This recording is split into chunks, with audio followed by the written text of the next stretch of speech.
Good afternoon, everyone. Welcome to Dusk, a two-lit podcast. I am Cosette, and today I am joined by Dan. Hello, Dan. Introduce yourself to the people.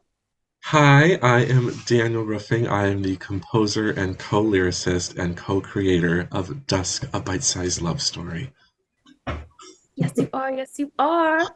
And what is keeping you two lit this week? Honestly, my little homemade espresso machine that I got for Christmas. We're in the middle of a giant winter storm. I'm not going out getting my coffees, so I have my little espresso machine. I'm becoming my own little barista. I'm learning how to use it. It's so amazing. I got all my little flavored syrups now. I think I have six or seven now. I made a vanilla raspberry latte this morning. Oh, Oh, oh, the flavor. So good. So he's good. So so I am lucky. too lit on my caffeine. Well, I mean, if it's as cold as I know it is, that's necessary. Keep the espresso, keep the blood flowing. Oh, it's so good. It's the best. I inherited the coffee maker from the production, and so now we have three of them. The Dolce Gusto. Yes, yes, I have that and one of the Nespressos, and then a regular like Mr. Coffee machine. Honestly, you got the choices. You have all the Yeah, different options. it's like which machine am I going to use this morning? Start your own little coffee company. You'll be good to go. Most ridiculous and Gen Z thing like ever, having multiple coffee makers. Hey, I get it. I get it. Like we can't afford a house, might as well have multiple coffee Oh, makers. while we're at it, yeah. Gorgeous, gorgeous girls have variety. All right. So some of the people listening, our lovely snack cakes, may not know what you do, but they may have heard what you do. So tell us about how you started writing music, how you got into music and musical theater, and maybe some viral music. Yeah. So I started writing music. Oh gosh, that would have been my senior year of high school. So it's been a good 8 or 9 years since I've started writing. I took piano lessons for 10 years, and a lot of that entails a lot of like improv work, and we were working on theory and stuff. And I started doing just little improv piano things, and then my band director in my senior year was just noticing that I was doing that a lot because I played piano in the choir and in the jazz band and all that stuff. So between stuff, just kind of working on random stuff, practicing for my lessons.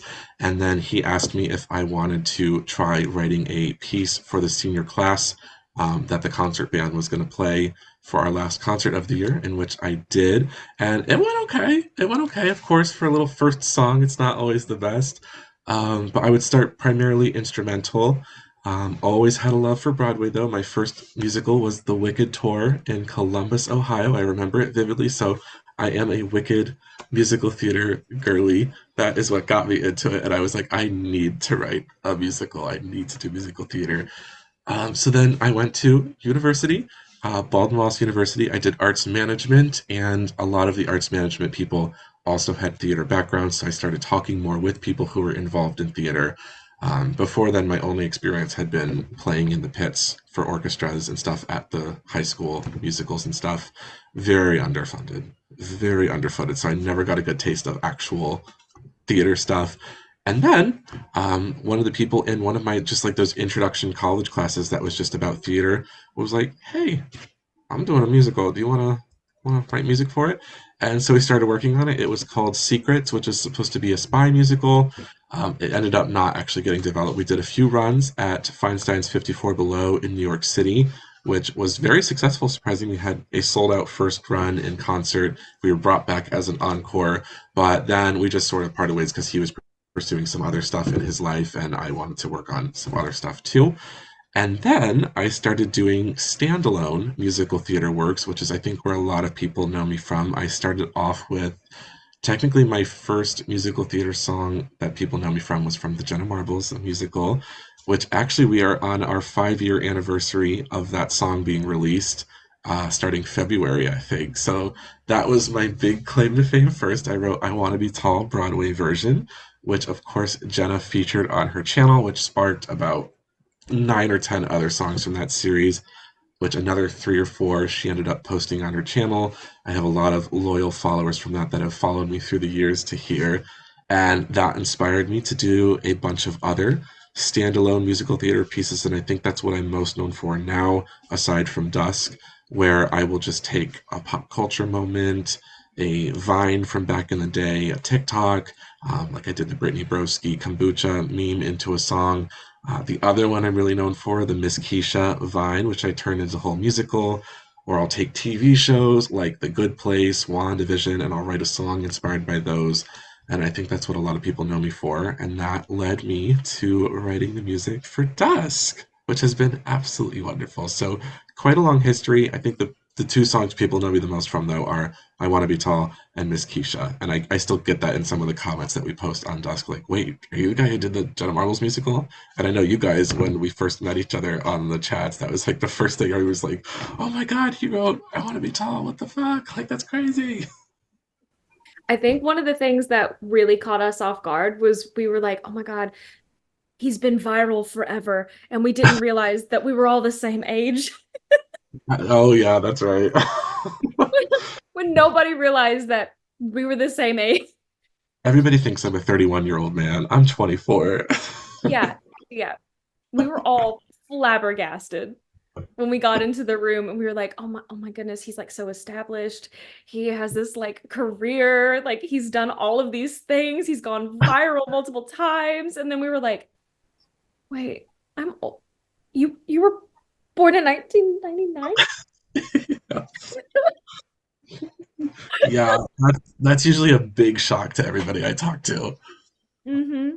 I don't know what I'm doing. I literally don't. That's just one thing about me. I know how to go viral. That's about it. Hey, I mean, it works. It works, honey. It has its So effect.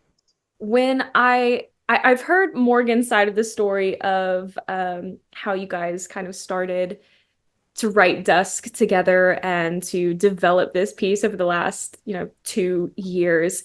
And she says, it amazes me how somehow I ended up platonically married, collaborating with a 24-year-old gay man. Um, Yep. so I would love to hear your side of the story of how all of this just kind of happened. Yeah, yeah. So it was the power of networking, of course. I can thank myself going to Baldwin Wallace University because we had a friend in my arts management program, Casey Coratori. I love her to death, Casey. You are the whole reason that this musical is happening. Morgan and I always say, like, if we're going to do a speech at the Tonys or anything ever, Casey is the first person we think. She's a mutual friend of Morgan and I. She's in Erie, Pennsylvania. And I was actually in the UK about 2 years ago, stressing my ass off at like 3 or 4 a.m. writing my dissertation. And I get a call from Morgan, or from Casey on Snapchat saying, I have somebody here who is doing a Twilight musical who I think you guys should connect. And I thought that they were drunk off their mind. I guess they weren't. So I was like, okay, yeah, sure. Hi, yep, I'll do it. Talk to me in the morning, whatever. Like, you can take me up and let me know. And then I think it was like a good week or two before I heard something again. And then it was Morgan. We started talking about the show, and the rest is history. And she's very right about being platonically married. It's we get each other. We get each other. It's like the perfect partnership. Everywhere that I am lacking musically or in idea creation, Morgan is there on the other end, and then vice versa. We just fully know how each other works, and we know how to accommodate each other's needs and figure out the best way to write a musical together. So it's a really, really good partnership. So, what was the creative process like for creating the music for Dusk, kind of collaborating off of what she had already brought to the table and the chaos that you already instill into all of your pop culture music? hmm Yeah, that was like the wildest thing because this was technically the first musical I've written in this way. That Secrets musical was kind of more of a song cycle. Like we didn't really have a script or anything yet. We were working on songs first. So this was the first one that Morgan had a pretty clear idea of the story and structure already going into it and what songs she wanted. So actually, a fun fact, and I think I've said this before on another platform, but I can't even remember. A lot of some of the songs that we've used in Dusk were from that Secrets musical that is no longer in effect. So the song Watch Over, Unrequited Love, we reworked the lyrics and we reworked the songs a little bit to fit Dusk. So that was kind of the starting point. I have a whole backlog of songs in progress, songs that are from shows I'm no longer working with, things like that. So we started off with going through those. Morgan would listen and see if anything fit the tone of the show or fit what she was looking for. And then we would go from there. And then, kind of the other songs that were new, she would have a good scene description of what she wanted to go on during the song. Maybe she would have like a name for a song in mind already, or she would provide me with a link to a song from the Twilight soundtrack or from her own playlist that she likes. That she's like, I like the sound of this song, so maybe you can find something similar genre or a similar song like that, and we will work from there. And then we pretty much just did music first, and then we would work together to figure out lyrics that would work for the song. So pretty simple process actually. It worked really well. Wow. I I just know as somebody who was acting in it and performing in it, just being confronted by a 2.5 hour musical and just thinking, oh my God, like this must have taken so long. And then hearing you guys be like, oh, this took like 20 minutes. We were in a back alley. We were in a taxi. We just created these things. And that's Well, insane. some of it shows, some of it shows, but that's the beauty of this musical in development that we're still revising and stuff. But yes, I will say being able to put together that show in like a year and a half was insane. Obviously, major learning experiences from that, but again, a lot of it was Morgan already had the show written. I already had some of these songs in the works, so it was mostly just puzzling them together, which didn't take as much time. So when you were creating those kind of more original organic pieces that went with her writing, where did you pull inspiration from? Or just in general, how do you pull inspiration from the things that you engage with as a creative? Yeah, yeah. Major inspiration from classical music. My whole piano expertise is classically trained, so a lot of Mozart, Beethoven, all that good stuff. And that's very evident in some of the songs from Dusk. I can't remember which song it is off the top of my head, but oh my God, I'm blanking on it. The I Know It's Best song starts with some of those things. The Meet the Family song has some classical songs. Public domain. Copyright is good on those. Public domain. But I incorporate some of those songs to start off these other musical theater songs or to be through lines through them. Also, she is a hashtag ex-Catholic girl, so a lot of um, spiritual influences in my songs. That's another one present in I Know What's Best. That's that whole In Excelsis Steffo thing, which matches the religious tones of the song. But otherwise, very much pull inspiration from a lot of indie artists like Dodie, Chapel Roan, so kind of like a dark indie, dark ballad, pop sort of vibes. And then probably my biggest inspiration overall, what I would aspire to be, is Cody Fry, so very epic, orchestral, cinematic orchestra kind of vibes. So mostly kind of in the pop industry is where I get my inspiration. But of course, classic musical theater, all that good stuff. I love a good belty number. I love a good Sondheim sounding song. All over the place, really. So you just pull in inspiration from absolutely everywhere. Basically. And add my own little twist to it. Yeah, absolutely. In terms of musicals, you did just talk about Wicked, but Hmm. there are some little Easter eggs throughout Dusk of other through lines from other musicals and moments of dialogue that also happen. And do you want to talk about what it was like to pepper those throughout to engage with those other musicals and to try and marry your style in with those for the audience? Yeah, oh, that's one of my favorite things to do. Yes, I try to do that in a lot of my songs. It's just nods to the people who came before me and the musicals that inspired me as a kid and everything like that.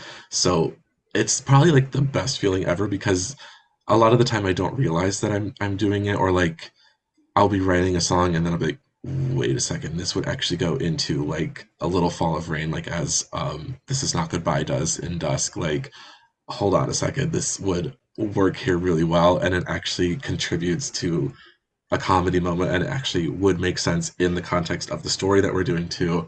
And that was completely unintentional. That was just working on This Is Not Goodbye and being like, oh, we could put this here. The best like aha moment ever.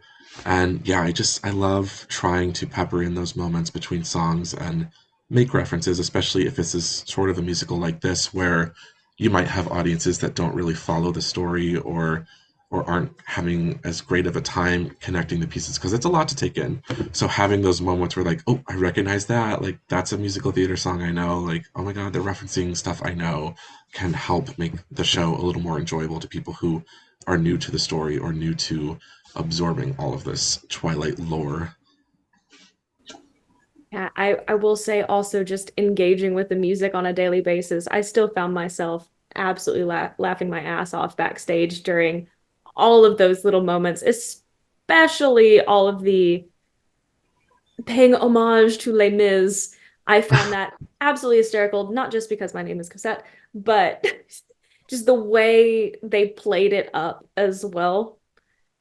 Yeah, I love I Layla's.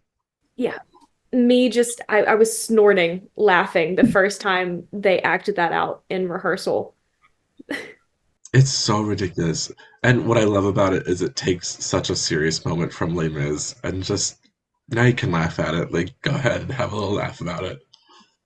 But it's not just the audience that was laughing because I distinctly remember those evenings where where Dylan was having a very hard time keeping his cool singing those. Yup, yup, yup. It's so ridiculous. It's so ridiculous. But no one could be mad at him because we were all laughing too. Oh my gosh, yeah. It's so hard to like just think about you guys performing that stuff and like how did you even do it with a straight face? Like I don't get it. You guys have so much strength within you to not die during those scenes. There was only one time I broke. Only one time in the entire Fringe that I broke. And Did I guess that? it was Zia when she threw the bread and screamed instead of doing what she usually did. Yep. I It remember shattered me so thoroughly that I hid behind Andy. that. I could not show my face because I could not keep my cool. And Jamie laughed so hard that his mustache Oh God. That that checks was out. such an interesting night. Oh, that was such an interesting night. Choices. And then of course she's stuck with that choice for the rest of the run now. Oh yeah, it was only like four more, like Yeah. four more shows, but still, we were completely taken by surprise. She was the queen of surprise your partner with that. That's the kind of joy with this show that you guys are able to take those moments and do what you want with them. What was it like working with an international cast? It's the best. This was technically my first cast of a show and my first professional cast, my first international cast, because all the stuff that I'd done before were just people that I went to school with who I was just friends with and stuff. And like, I was like, you want to sing a song for me? Sure. So this was technically the first time that I was working with people who like I never met before, who have been doing this stuff for years and are trained in these things. I have no training in composition or anything. It's just my piano training that I'm going off of. I need to brush up on my music theory. So that was both like the scariest thing and the most rewarding because you guys are just so chill and nice about it. Like I was so worried about like, oh my god, like they're gonna be like, ooh, do I sing this ostinato here? Like add a fortissimo here? Like I was like, I don't know what any of that is, but sure. And that did come up in a few of those. I know what those are, but it came up a few times in rehearsal where people be like, "Oh, like placement and singing techniques, especially. I don't know anything about that." So I was really worried. But then again, that's where Morgan shines because she has some training vocally, so she'd be able to be like, "Oh, it's on your soft palette and like place it up here or anything like that." So that was definitely terrifying. But again, I'm sure other people have said we all became such a nice little family so quickly. everybody's so nice. Like I love talking to everybody, and everybody's a friend, and there's still that line of when we can be professional and not. So it was a joy, dream come true. I've spoken with a few other groups about their experience with the Fringe, but would you like to share one of your highs and lows or just most unhinged moments from the Fringe? Yeah, of course. Oh my gosh. I mean, one of the highs, obviously, just and this isn't even related to audience, but hearing this goes back to their question, hearing you guys like sing the songs outside of the show or like, like recognizing things or dancing out to songs backstage and stuff. So rewarding. Oh my gosh. I did not think I would feel things like that. I was like, oh, they like this, they like the songs like that, very much that. And that was just so rewarding. And then, of course, the lows. I think the typical stuff that I'm sure other people have said. We had some issues with the venues. We had some perceived negative reactions that we were kind of expecting, but obviously those interfering with the actual source material, like seeing people write reviews about seats being uncomfortable and the heat in the space and that contributing to the show for some reason was a little upsetting and frustrating because again we want to make this show the best it can be and we want to revise it and we want good critiques or reviews and then it just seemed like people were harping on the negative stuff but oh god, I don't even know if there were really any unhinged things that I personally experienced, other than like I would just Morgan and I would sit behind because we were obviously not in the show and we sold out and we weren't able to watch the show. So just dealing with people like Eve McCarthy backstage during their princess track and everything, just being absolute menaces to society and doing whatever they can backstage and losing track of, oh, I'm supposed to be on stage in 30 seconds and people getting mad. So that was moments I always looked forward to though because it was really nice and that was a chance for us to relax as writers. Like we're like, okay, show's going on, the cast is having a good time, so that must mean it's going well. So those were always really nice. Yeah, I think you guys got both the best and the worst experience of the Fringe being outside of the room for most of the performances. Is yeah, it was really awful not being able to, have you guys in the room. And also, if anything went wrong, we would come off stage and then just go directly to you guys. So y'all were only hearing the unhinged or weird or off things that happened. Yeah, and then of course knowing that there'd be like two or three seats available once the show was end, we're like, oh, we could have watched. Yeah, yeah. But I mean, who are we to complain because we sold out, so Well, it's it's a blessing. But yeah, those few like minutes before the show started and we were dealing with the get in time and everything, very, very stressful, but really rewarding to hear sometimes when the audience would come out and we were trying to sell playbills or something and hearing that they loved the show, so rewarding. well, knowing what you know now about the logistics of the Fringe, would that have affected how you wrote the show in the first place? Um, Maybe not how I wrote the music per se. Definitely how we approached orchestrations. One of the biggest complaints we got is that a lot of the music sounds the same. That is a responsibility I fully take on for myself because this is my first time also orchestrating a show with somebody where I didn't do the orchestrations, not to blame that person. This is fully my fault for explaining because I didn't know how to explain what I was looking for songs. And I would just be like, I want strings and brass. Like, I didn't really know what to ask for. And the orchestrator, God bless his soul, was absolutely wonderful to work with. But there was also a language barrier because he's based in Argentina. So there was also that to deal with. And I just didn't know what to look for these songs. And again, there was a time crunch.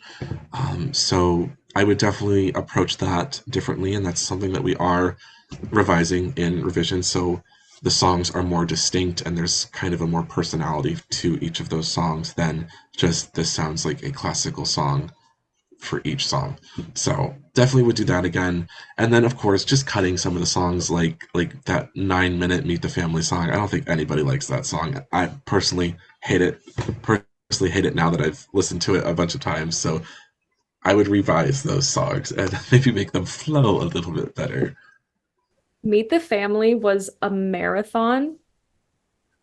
as an actor trying to remain active and engaged and create new things every night to keep the vocal energy up on stage for a 9 minute song.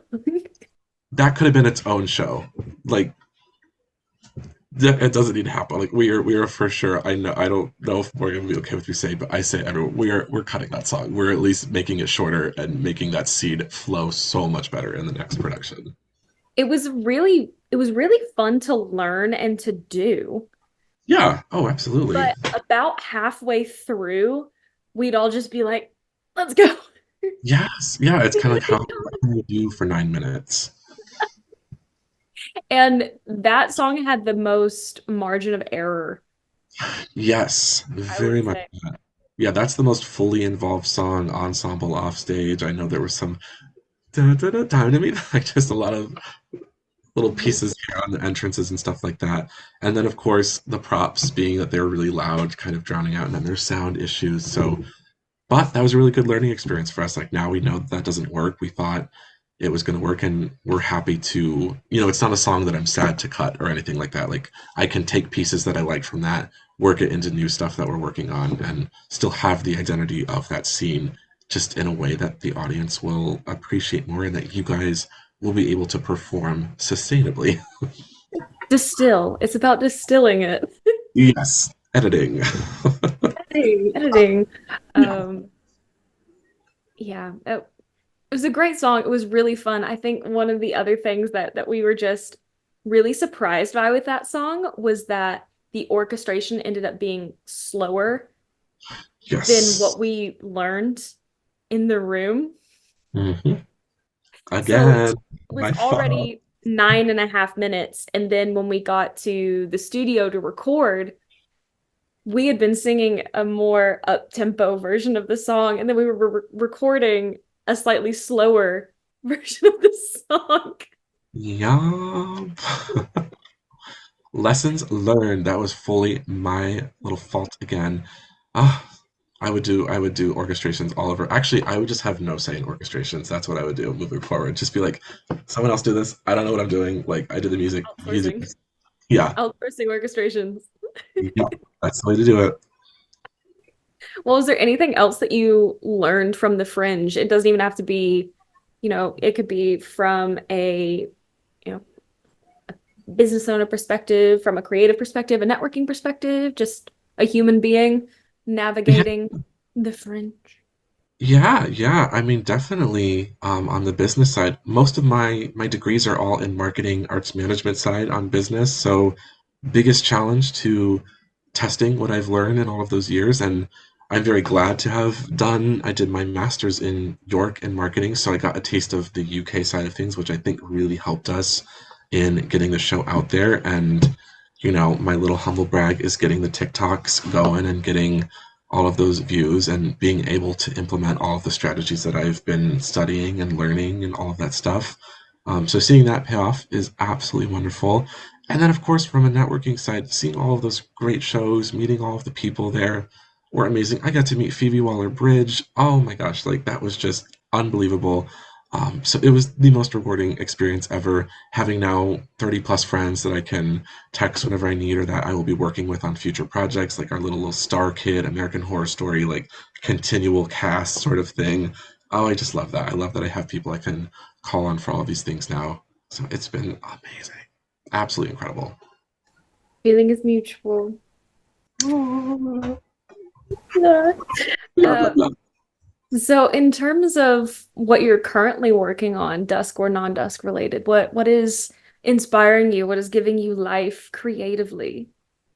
Oh my gosh. Yeah, honestly, I took a really long break after writing Dusk. Like, I have not really written anything for a while because that was such a big project. But now that we've kind of taken the back burner on that, we're just working on revisions. I feel a lot more inspired now that we've had the cast album release as well, and I'm getting pretty positive feedback on that, which has been nice. So, we are working on a new show with one of the other cast members' partners. I don't know how much I could say. I don't know if Morgan's said anything about it, but we are working on a new show that we will probably be previewing at Fringe this year, and it will touch on themes of social media and relationships and like kind of the dating world. Morgan and I are working on two other musicals very slowly this time. We were like, we're not going to write these in a year. We're going to take 5 or 6 years to work on these ones, however long it takes. And then, of course, we are revising Dusk again to do. And then I'm doing some other just personal things. Like I said, it's the 5 year anniversary of that I Want to Be Tall song. So I am working with the orchestrator from Dusk, having known now what to ask for. We're kind of going to be working on an epic remastered version of that because what that was just piano vocal. So now we're going to have a full orchestra behind that song and maybe kind of doing some of that stuff and pursuing some new writing opportunities. Yeah. Regarding some of the rewrites, you've already kind of given us a little bit of taste of what could be coming for Fringe 2024, but are there any other rewrites, reorchestrations, reworking, new songs? Yes. Yes. We're working on doing some solos for each of the characters. Whether or not they make it into the next show is up to Morgan. We're also doing a 3 or 4 minute song that our Bia character will be singing called Depression Chair, which is based off of that 3 month thing where she's just spinning in a chair. So we're having a whole song about that, a bunch of other fun stuff, and we're just making revisions. Like I said, we're cutting Meet the Family or like trying to figure out if we can piece solos there, and then kind of just speeding some songs up, maybe changing some lyrics here and there. Nothing major, but I know that we're planning to have at least 2 or 3 completely new songs in this next version of Dusk, which is very exciting. Um, yeah, so I think we've all wondered what your relationship is with the source material of Twilight. Yeah, Yeah, so like tell us about the first time you read Twilight. I would say like our full overall relationship is like estranged cousins, sort of that. Mhm. Um, Definitely, it's this is really bad for me to say, but I'm not a fan of Twilight at all. But I mean, that goes into the musical. We're writing parody, making fun of it and stuff. I appreciate it. I appreciate the story and the craft, but I don't identify with it. The movies were not like a big event for me. But reading the books has been a little more insightful in terms of understanding these characters more and understanding their motivations and everything like that. So it's been nice to read the books and understand where Morgan's decisions are coming from and a lot of the jokes are coming from as well. Have you had any epiphanies, strong thoughts or feelings about reading the source material over the last little bit? Um, Honestly, the biggest epiphany was just realizing how accurate the Bia's lament and Colin's entrance song is to both the book and the movie. Like just that whole like, oh my God, I'm never gonna fit in. I hate everything. Like everybody hates me. We nailed that. That's like that song eats. That's a pretty good representation of our ability to adapt the book and the movies. I personally loved entering as Aura every night and just people laughing A little slow mo and walk. slow Love. cheesy smile and that horrifying wig. Oh, I love it. That's iconic. The iconic wig that melted by the end of the show. Honestly, that walk and the baseball pitch, you nailed those. Oh my gosh. So good. So fun. So fun. I think going back and reading Twilight as a 20 something has been incredibly illuminating because I used to love Twilight. Hmm. When I read it as like a teenager, a tween, I was like, yes, this is what love is. And now I'm like, this is what red flags are. It was like the 50 Shades of our generation, and it's Well, just like 50 what? Shades is the fanfic of Twilight.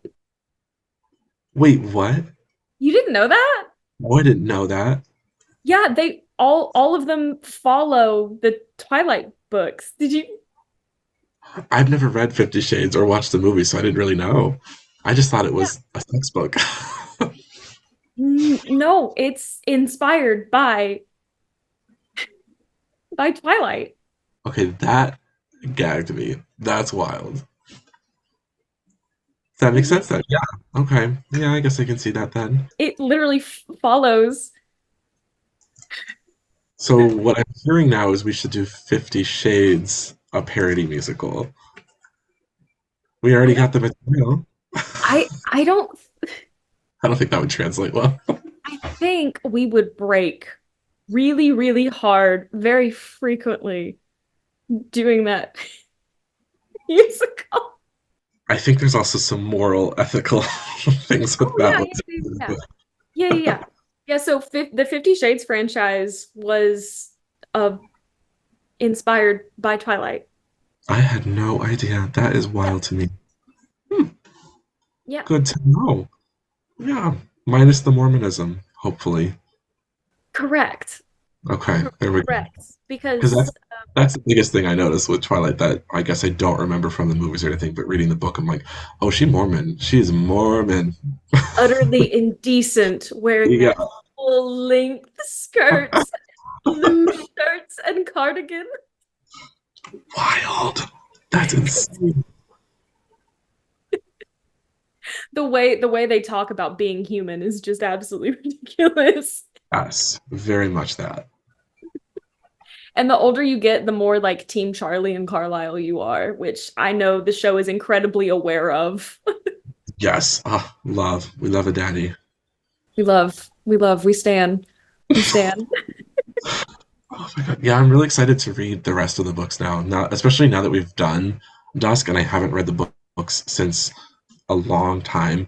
I'm excited to read them again with this new context and knowing everything that we've been through and everything that we've created. It's going to be interesting. Everything that we've struggled with, really sunk Very our that. teeth into as creatives. Yes. It's wild. Everything we grappled with. And how the show changed from the version of the show that we had at the beginning of August to a completely different show by the last week. Yeah, and how it's going to change even more, which is wild. Yeah, yeah. I think we're all looking forward to it. And hopefully our fan base will come along with us to Our little continue snack the journey. cakes. My snack cakes. Exactly. Love our snack cakes. Well, before we close, is there anything you would like to plug or say to the audience? Yeah, of course, of course. I'm sure people listening already have, but if you haven't yet, purchase the Pro Shot. It's completely going towards our future productions. We are not profiting off it in any way except to fund things for the future of Dusk. You can also stream us on any music listening platform you can. Our sounds have finally been added to TikTok after a month of waiting. So please use our sounds on TikTok if you can in a video. We want to have a little viral moment with those. And then me personally, you can just follow me by searching Daniel Ruffing on Google, Ruffing as well. Wonderful. Well, thank you so much for joining me, Dan. And I'm sure our audience will be seeing a lot more and hearing a lot more of you in the future. Very much so. Very much so. You too, because you're queen. It's Thank legend. you. Alrighty, snack cakes. Stay wonderful and thank you for joining us. Bye. Bye bye bye.